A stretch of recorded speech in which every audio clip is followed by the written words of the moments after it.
ሰሞኑን በሀገራችን ክፍል በተከሰተው እሳተ ገሞራና ርዕደ መሬት እንደዚሁም ደግሞ በመላ ዓለም ዙሪያ የተመሳሳይ ችግሮችን እየተከሰቱ ነበረ።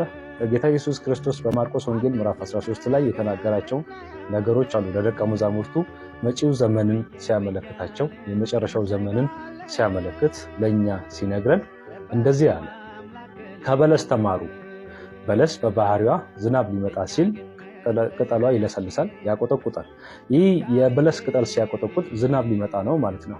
የሰማዩንና የምድሩን ፊት አይታችሁ መለየት ትችላላችሁ፣ መለየት ያልቻላችሁትን ይሄንን ነው ብሎ ሲያመለክታቸው ነበር። በመጨረሻው ዘመን ሰዓትም እንደዚህ ይሆናል።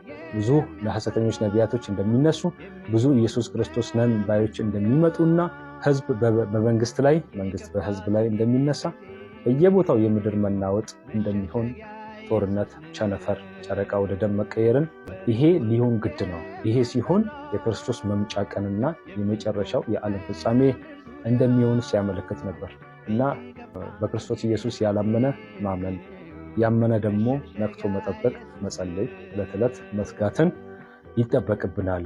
ይሄ ግድ ስለሚሆን በዚህ መናወጥ ሳይሆን በዚህ መፍራት ሳይሆን ግድ ስለሆነ ነቅቶ መጠበቅን ከኛ ይጠበቅብናል። ስለተከታተላችሁ አመሰግናለሁ።